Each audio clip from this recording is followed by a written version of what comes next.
आज विधानसभा के लिए ऐतिहासिक दिन और पूरी छत्तीसगढ़ के लिए ऐतिहासिक और हमारे पत्रकार साथियों के लिए बहुत ही अविस्मरणीय दिन रहा है, क्योंकि आज छत्तीसगढ़ मीडिया कर्मी सुरक्षा विधेयक न केवल प्रस्तुत हुआ बल्कि पारित भी हुआ है। हमारे पत्रकार साथी जो अपने जान जोखिम में डालकर अंदरूनी क्षेत्रों में जाकर खबर लाते हैं, बहुत सारे ऐसे लेख भी लिखते हैं जिससे उनको, उनके परिवार के लोगों को खतरा बढ़ जाता है। साथ ही जनहानि के साथ धनहानि की भी संभावना बन जाती है। ऐसे में जितने भी हमारे पत्रकार हैं, चाहे वो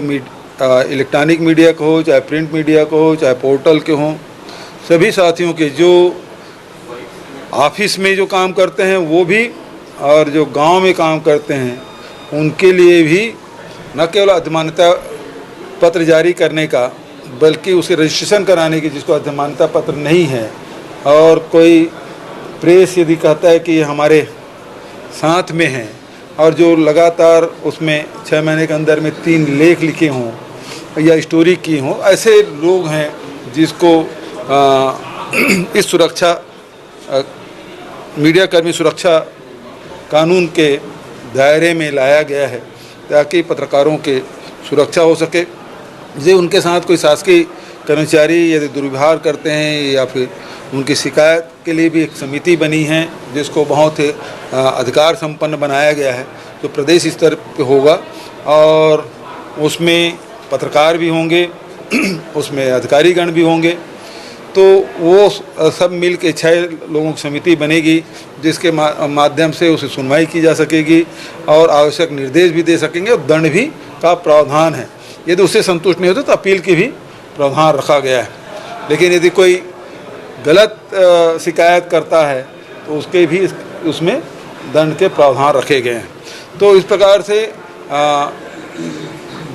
देश में इसकी चर्चा भी थी, प्रदेश में इसके बहुत दिनों से प्रतीक्षा थी।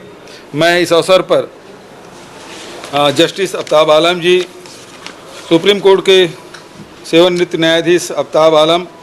जी की अध्यक्षता में एक प्रारूप समिति बनी थी जिसके सदस्य न्यायमूर्ति सेवानिवृत्त श्रीमती अंजना प्रकाश जी, उच्चतम न्यायालय के वरिष्ठ अधिवक्ता श्री राजू रामचंद्रन जी, वरिष्ठ पत्रकार आज हमारे बीच में नहीं हैं ललित सुरजन जी, श्री प्रकाश दुबे जी, मेरे सलाहकार रुचिर गर्ग जी,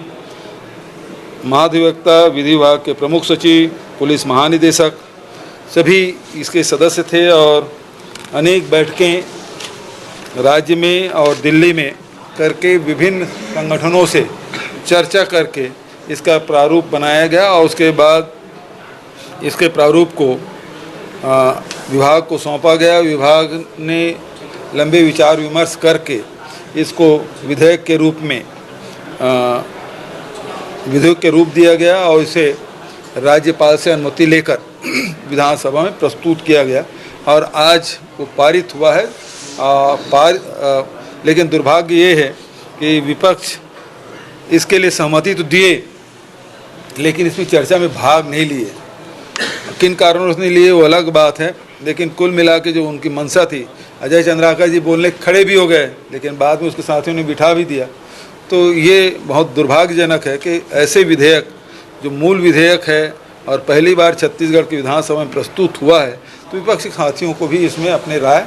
रखनी थी, जो नहीं हुआ। ये बेहद दुर्भाग्यजनक है। हालांकि सर्वोन्नति से इस विधेयक को पारित किया गया।